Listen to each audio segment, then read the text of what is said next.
So, Ciara, what is your first memory of playing rugby? Is there anything that sticks out from your childhood, or at what age did you start playing rugby?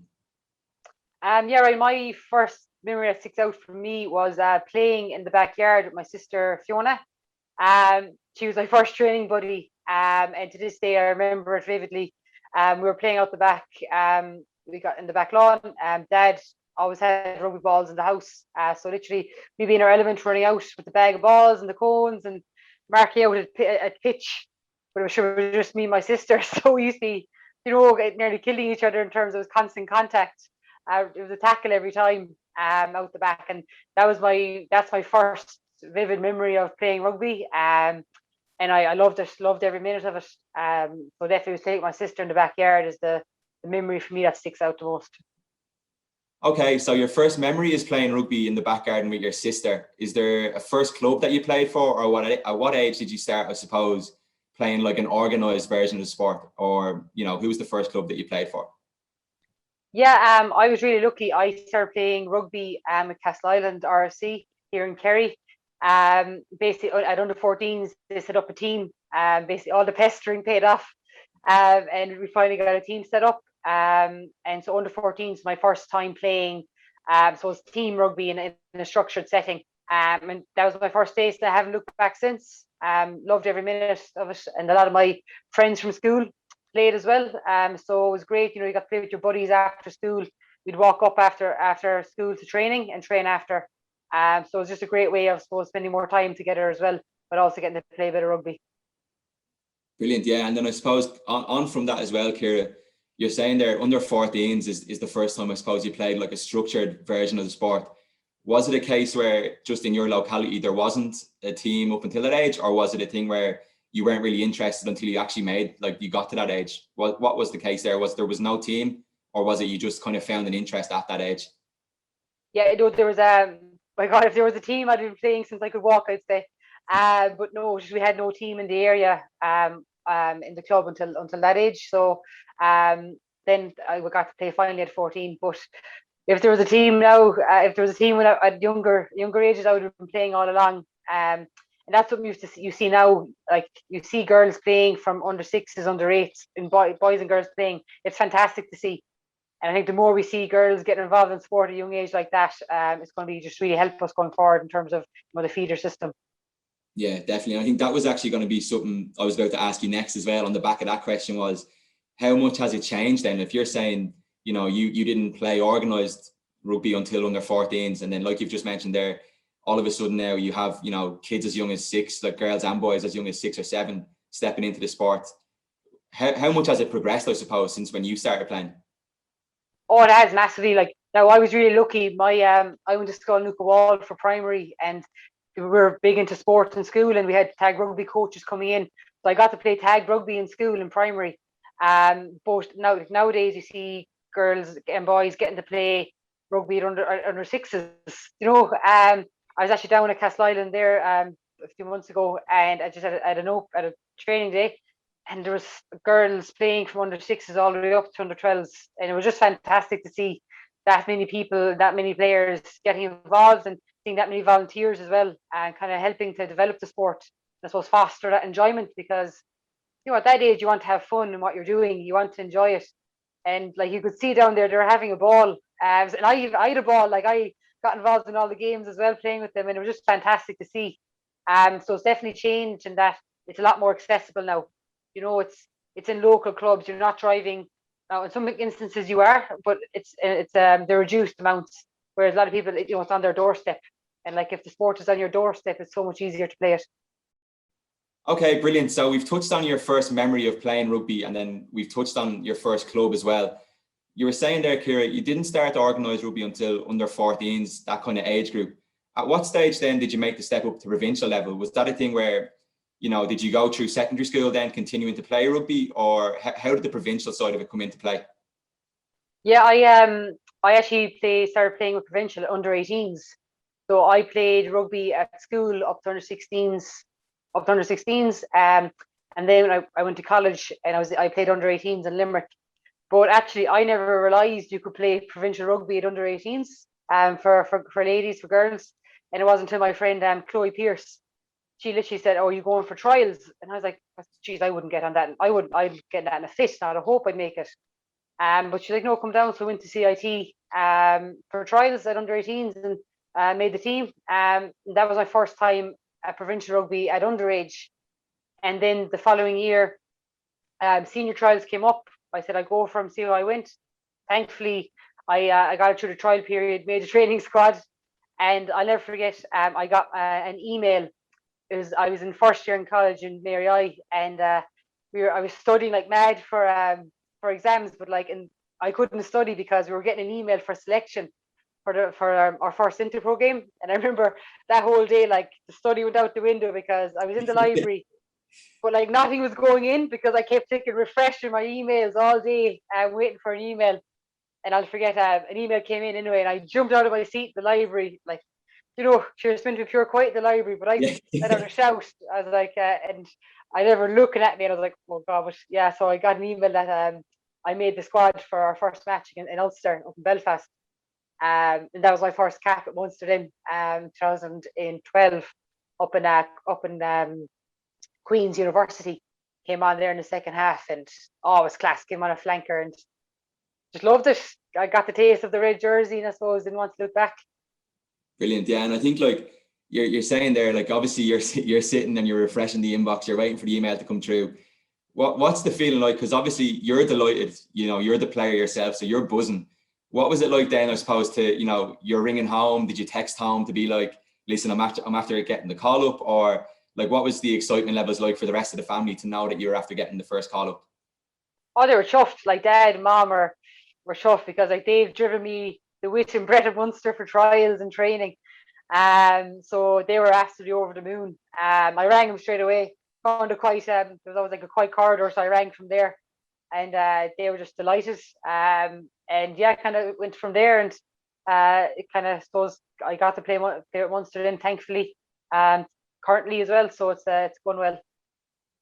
Yeah, brilliant. I think like sometimes it's easy to almost forget, isn't it, that when you see a match being played, yeah, okay, yeah, there is the player there, but then there's also like you said there, like you've got parents driving people, around the province. You've got them picking them up from training, they're dropping you to training. Like there's a lot of stuff behind the scenes that maybe people don't see on the day to day. So it must be a great sense of pride then for yourself to be able to, I suppose, like give back to your family, isn't it? Like it's nice to be able to do that. Oh, completely. Like your family are your number one supporters, but they're also your number one support unit. Without them, you wouldn't be the player that you are, the person that you are. And I think what the great thing with sport is now, I know COVID, unfortunately, with numbers, we're not people that haven't been in our previous matches haven't been in the stands, but like when you look up after a match and you see your family, you just see how happy they are. It's just brilliant. And you just know what a pride they have. And it's same like my Damien, he's my husband now. He's been there. Better get that one right. I was going to say boyfriend, but no husband. But he's been there from the word go, from my under 18s days to now. So he's been there the whole step of the way as well. He's seen the ups and downs, and it's just great having a really good, strong unit behind you because it just makes it so much easier. And they understand, the time and commitment you put into something, and they back you. And I think that's half the battle. Once you have people backing you, you go all the way. Brilliant. So that's kind of describing your first provincial cap for us, Ciara. I suppose there is obviously a certain level of pride and a certain level of excitement that goes along with your first provincial cap.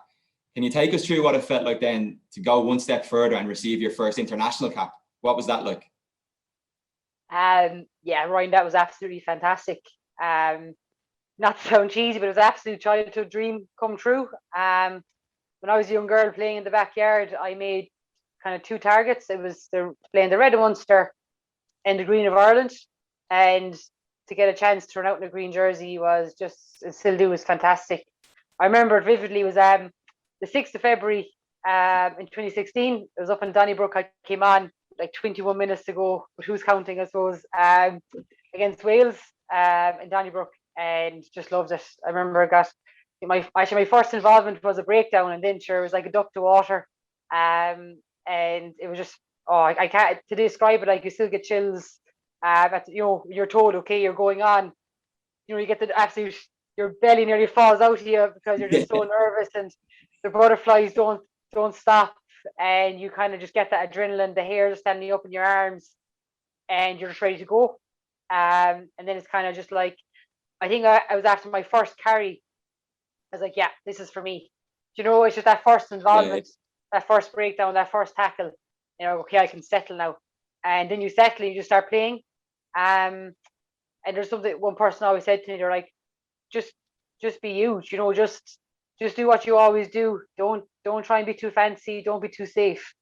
Just play the way you play, and you're there for a reason. And I think it's something a lot of players need to realize, that if you get called up to different levels, even from underage teams to senior teams, it's to just play the way you played all along. You don't have to change just because it's a different setting. Because I think it's sometimes people kind of get, I suppose you get caught up in it. You want to do really, really well, and you might force it, or that's whereas it. if you just whereas if you just do what you've been doing all along to get you that opportunity in the first place, you'll continue to get the opportunities, and you'll improve naturally. It comes with experience. You'll always improve. But I think some people sometimes, maybe like you said, they might try and okay, it is a massive occasion, of course it is. But you're right, you're there on merit, aren't you? You're not a random pick, say, someone has seen you play that way. They realize you're what they need in that squad. So you're absolutely there on merit. You're right, yeah. Yeah, no, dead right. And you've earned your spot. It wasn't given to you. You've earned it for a reason. And I think just the way you earned it is how you should play. And then you'll enjoy it more as well, because you're more comfortable in your own skin. You're not trying to be something different. And I think I just love it when I see girls and boys make it from underage to senior and so on. And you see how they grow and develop. And I'm still using the same skills I used at under 14s now. Obviously it's a different standard, a different level, but basic, it's still catch pass, you're still tackling, you're still carrying the ball, you're hitting breakdowns, fine at a different level, and there's more technicality to it, but it's still the same core skills we learn at underage. And I suppose it's just kind of bring those through and just back yourself in what you're doing. Yeah, absolutely. And then, okay, so we've already touched on what it was like for, again, the people in the background, the likes of your husband, your family. What was it like then? So obviously the Munster Cap was something to be really, really proud of. Does that again then, when you go to make your Ireland cap, surely there's got to be so much happiness and a lot of people that are proud around you. What was it like for your family then for you to receive that first international call up?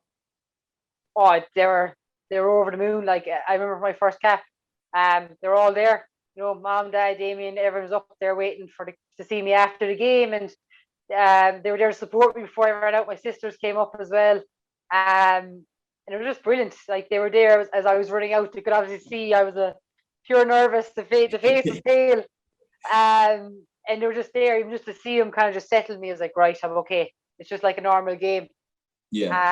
And they were just chuffed. They were over the moon. And I remember when I told them that I got called into the squad, I was at home and I ran in the back door of the kitchen at lightning speed to tell them. And they were just delighted, because they knew it's what I was aiming for, that Interpro. In that season, I was aiming to get on the training squad. I think they were just delighted that the hard work paid off. Yeah. And it must be as well, that even for you, to be able to turn around and tell them, I this is what I've done, this is the target I've set and I've now achieved it. Especially like you mentioned already, you go back to that younger Ciara who's playing in the garden, in the back garden with her little sister or whatever. Parents and mom and dad have seen you now grow up. They've seen you go through, secondary school, college. They've seen you get the Munster Cap. The pinnacle there, surely for any player at any level, really, the pinnacle, the dream is that international call up, and then to be able to run into the back kitchen there and tell them that you've got it must have been a great feeling for sure. Yeah. Yeah, no, they're right. Brilliant, Ciara. So you've taken us through your first memory of playing rugby, who the first club that you played for was. You've spoke to us about getting that provincial call up as well as an international cap. The next question we have was, if you weren't a rugby player, what would you be and why? I suppose I'm very much I make a decision, I go with it, and I think from a young age I wanted to be a teacher, a primary school teacher, and I'm very lucky. I am a primary school teacher along with a rugby player. I suppose I'm living the dream in both codes. So I've always wanted to be a teacher. My mom was a primary school teacher as well. So I suppose I always saw her teaching growing up, and it's something I aspire to be. Whereas I kind of got the teaching from mom, and I got the rugby from dad. Yeah. So it was actually really nice way of balancing it. Balance, yeah. Yeah, so it's kind of both though, they both showed me different paths in different ways, and thankfully I'm getting to do both. So I love teaching, and I'm very lucky. I'm a teacher as well. So, Ciara, at the moment, what Adidas boots are you currently wearing on the pitch? Right at the moment, I'm wearing the Predator Malice boots, soft ground, and yeah, I just find I love them. I've always had Predators from underage all the way up, gone through the different brands, the different designs. And they're the boots I currently wear. I just I suppose as a back row, they give you grip, but also you want to be quick as well off that scrum. So it's great in terms of mixes both. So they're my boots at the moment. And do you find, Ciara, then, like, a lot of players that we chat to, they always kind of answer the same thing. They'll always say, like, oh, I've always worn Predators. Like, is it a thing where you just found them and that was it? Like, you were sold on them? Or have you tried, like, was there a couple of different styles that you tried? Or was it always, yeah, Predator does what I needed to do. They're the ones I like. Was it a bit like that? It was a bit like that. No, I experimented at one point. I got Copas, and that's Copa, and they were lovely. I love them. I still use them as well. I think they're brilliant. But I just think the Predator, it's it fit. It's like you put on a boot and it just fits, and it's like grand. And it's one less thing to worry about. Because there's nothing worse having a pair of boots or shoes that are too tight or too big or just too clunky. So that's just one thing. It's kind of in the Predators, kind of from the word go. Okay, so you've always been a fan of Predator, so I have a feeling the next answer might be something similar, but what are your favourite pair of Adidas boots that you've ever had, Ciara? My favourite pair were the Predator Malice in 2017. They were white and gold, and I love them. And I remember I never did it before, but I got Junior written on the side of them. But I got them for the 2017 or the Women's World Cup. I just treat ourselves to a nice pair of boots. Actually, my primary school sponsored me the pair of boots for the World Cup, which was class. It was brilliant. Yeah, And, brilliant. it was their way of giving back, and I suppose supporting me, because I got to play rugby there growing up, got my experience of tag and everything, and got to play in different tournaments, and it was just their way, I suppose, of supporting me a bit more. It was class, and I still have them. I still keep them. They're like my memorabilia now. And I wore them. I think I wore them last year as well when things came, at times. And I think just the training, and like for the pitches a bit lucky, I throw those on, And but yeah, they're my favorite boots, and I just love the color. I love the style of them, and I think the fact they were given from my old primary as well, it's just a special kind of sentimental feeling. And it's definitely one of those ones, like you said, like the odd time you do throw them on, it must be a nice kind of feeling to say, like, that's kind of where you've come from, look how far you've gotten now, that kind of way. It's definitely a nice feeling, I'd say.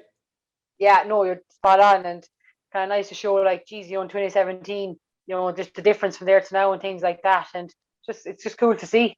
So yeah, they're my favorite boots. Ciara, we've just been chatting about your favorite type of boots. The next question we have for yourself is, what's that one thing that's always in your kit bag? Have you got, like, is there one piece of equipment that's always in the bag when it comes to game day that you won't leave the house without? Yeah, I sound like a bit sick for this now, but there's two things that are always in my bag. One is just a band for activation. I'll always use the same band. And if I don't, I'm like, oh, I feel a bit jittery. And I always have a small bottle of holy water my mom gave me. So like when we were going out, it's just a little thing we used to have, that before I was going out, mom would give you holy water at the door, you bless yourself, put it on any injuries or any sore spots, hoping some divine intervention will keep you going. And just it's something that I've kept going. And it's just always in the bag. It's just there. So there are two things that are always in my kit bag. Brilliant, yeah. And I suppose, like, it's probably like one of those things where, like, especially with the holy water, like, that's obviously it's a thing, like, it's almost like if I don't do this, like, look how far I've got by doing this, you don't want to stop doing it then, do you? Like, you don't want to risk that. With the activation band, I suppose it's probably the same thing, is it? It's a bit like, I think you said there, you get a bit jittery if you don't use the same band. Would that be like is that a superstitious thing, Ciara? Would you carry that I suppose, through your game, like for all the years that you've been gone, have you always had like a kind of set routine where, okay, I'll use the same band to warm up? Is that a thing that plays on your mind, or is it a thing of like, it's just out of habit? What way is it like for you? Yeah, it's just how I have it. But like when I was a younger player, there wasn't much need for activation bands, whereas now, you need nearly a different, a separate kit bag for all of them. But no, it's just something that kind of happened. Like it wasn't even a superstition at the start. It just happened, and it's just the way it's been now. That like it's a certain band, a certain thickness. I get a good activation in my legs, my quads, my uppers, my neck, and it just does everything with the one band. And I think it's just more. I'm just used to it now, and I just know the feeling of it, and I it just preps me. It kind of preps me for form, and it's just yeah, it's just the way it's been, and it's going fine. Thankfully, hopefully, it keeps going now. The band doesn't snap or anything. I was But going to say, it served you well so far. yeah, it has. So keep going with it. Ciara, what's it been like? So obviously on the back of, I suppose COVID-19 and fans not being allowed into the stadiums, what was it like for you to play without the fans there? And then secondly, what is it that you're looking forward to most as you start to build up that World Cup preparation? Are you looking forward to getting back out in front of fans in the next year or so? Yeah, I must say it was a strange one playing without fans, especially in Donnybrook, because that's our home ground. That's where you walk out and the fans nearly on the pitch. They're so close. And you get that energy, you get that kind of that sixth, seventh gear and that extra level, and you do miss it. Now, obviously, we still we still perform, prepare the same way as if there isn't fans. You know what I mean? It's Yeah, that way, and still go with the same goal. But you do miss that buzz, and you miss seeing those people in the stands. Even the noise, it can just be so quiet. You can hear everything coming back off the stands to you, and when they're empty. But I know us as a group, we cannot wait to have fans back and supporters back in Donnybrook and into the stands again. Because it's like it's with Donnybrook, it's nearly it's just so close, and you feel like you're so close to the fans and so close to the crowd, and we just can't wait to go back and see that and have that bit of normality, and just and get that experience again, because it is some experience when there's a big moment in a game and you just hear the roar all around you. It's like like a velodrome all around you. Hear everyone with that roar, that clap, or that cheer, and it just makes you keep going. And can't wait to get that back.